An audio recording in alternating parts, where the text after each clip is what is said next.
થરાદ ખાતે મનરેગા યોજનાના ફેરફાર મામલે કોંગ્રેસે કલેક્ટર કચેરીએ આવેદનપત્ર આપ્યું છે. કેન્દ્ર અને રાજ્ય સરકાર દ્વારા મનરેગા કાયદામાં ફેરફાર કરવાનો પ્રયાસ સીધો ગ્રામીણ ગરીબોના પેટ પર લાત મારવાનો પ્રયાસ. જનવિરોધી નિર્ણય સામે વાવ થરાદમાં કોંગ્રેસે કડક વિરોધ નોંધાવતા જિલ્લા કલેક્ટરને આવેદનપત્ર આપ્યું. બનાસકાંઠા જિલ્લા કોંગ્રેસ પ્રમુખ ગુલાબસિંહ રાજપૂત, સાંસદ ગેનીબેન ઠાકોર સહિત મોટી સંખ્યામાં કોંગ્રેસના આગેવાનો અને ગ્રામીણ શ્રમિકો ઉપસ્થિત રહ્યા. નેતાઓએ સરકારની નીતિઓને ગરીબ વિરોધી ગણાવીને જણાવ્યું કે મનરેગા પર કાતર મૂકવાથી કરોડો ગ્રામીણ પરિવારોને ભૂખમરી તરફ ધકેલવામાં આવી રહ્યા હોવાના કોંગ્રેસના આક્ષેપ. આજે બનાસકાંઠા જિલ્લા કોંગ્રેસ સમિતિ દ્વારા વાવ થરાદ કલેક્ટરને આવેદનપત્ર આપવા માટે આવ્યા છીએ.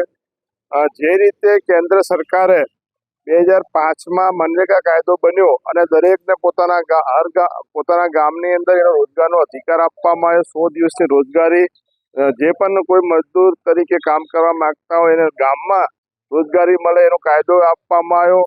અને જો કામ ના આપી શકે તો એને બેરોજગારી ભથ્થું આપવાનું જે નક્કી કરવામાં આવ્યું. એની અંદર હમણાં છેલ્લા સત્રની અંદર આલન ફાલનની અંદર કાયદો આખો બદલી નાખવામાં આવ્યો.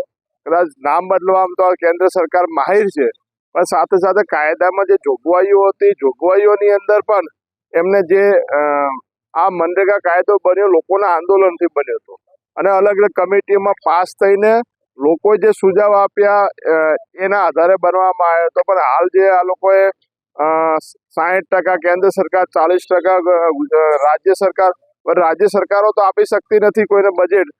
મનરેગા યોજના પણ ગુજરાતની અંદર સરખી 100 દિવસની જગ્યાએ 51-52 દિવસનો રેશિયો બને છે કામનો.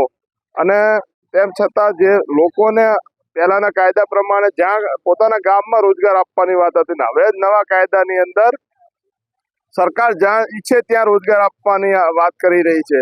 એટલે ક્યાંક ને ક્યાંક ગામની અંદર રહીને પોતાના જીવન ગુજારવા માટે કરીને મનરેગા કાયદો એક એમના માટે સંજીવની સ્વરૂપ હતો, એ તોડી નાખવામાં આવ્યો છે. એના વિરોધમાં આજે સૌ આવેદનપત્ર આપવા આવ્યા છે.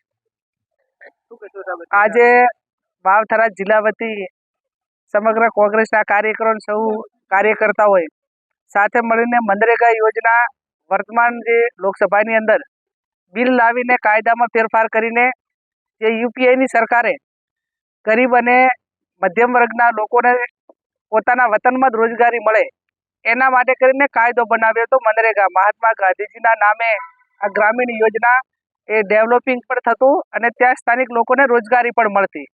વર્તમાન સમયમાં સરકારે ગાંધીજીનું નામ પણ બદલી નાખ્યું, જી રામજી કરીને યોજના આખી બનાવી.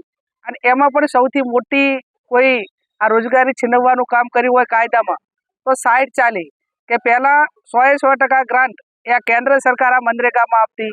એના બદલે નવા કાયદાની અંદર 40% રાજ્ય સરકાર આપે અને 60% કેન્દ્ર સરકાર. એટલે મોટા ભાગના દેશની અંદર કોઈ એવા રાજ્યો નથી કે જે આર્થિક સદ્ધર હોય અને 40% ખર્ચ આ મનરેગાની અંદર કરી શકે. એટલે સીધી રીતે આ યોજના બંધ કરી દીધી હોય એ પ્રમાણે જ આ કાયદામાં સુધારો લાવીને બિલ લાવીને ગ્રામીણ લોકોની રોજગારી છીનવી છે. એના વિરુદ્ધમાં તમામ જે સાથી પક્ષો હતા, જે વિપક્ષના તમામ સાથી પક્ષોએ આનો વિરોધ પણ કર્યો. છતાં પણ આ લોકોને માત્ર વોટ લેવા પૂરતા જ ગરીબો યાદ આવે છે. અને જ્યારે કોઈ પણ કામ આપવાનું થતું હોય કે બજેટની અંદર જોગવાઈ કરવાની હોય તો એ ટાઈમે માત્ર એમના વ્યક્તિગત હિતો ક્યાં છે. એટલે આમાં ઓલ ઓવર જે કાંઈ આ તમામ જે કાયદા હોય કે બિલો લાવીને સુધારો થતો હોય કે યોજનાઓ બંધ હોય, આડકતરી રીતે દેશનું અર્થતંત્ર એ આખું ખોખરું થઈ ગયું છે.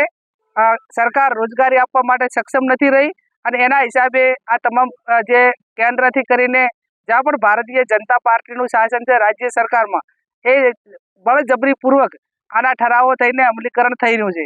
આના વિરુદ્ધમાં કોંગ્રેસ પાર્ટીએ લોકસભામાં વિરોધ કર્યો હતો. અત્યારે આખા દેશની અંદર આવેદનપત્ર આપીને ફરી આ લોકોની જે રોજગારી, જે કાયદો ઓરિજિનલ હતો એ કાયદો પાછો લાવે એ અમારી માંગ છે. અને આવનાર સમયની અંદર જ્યાં પણ ગ્રામ્ય વિસ્તારમાં મનરેગા યોજના હેઠળ જ્યાં પણ કામોની માગણી હોય ત્યાં સંપૂર્ણ રીતે બજેટની ફાળવણી કરે એ અમે આમના માધ્યમથી માગણી કરીએ.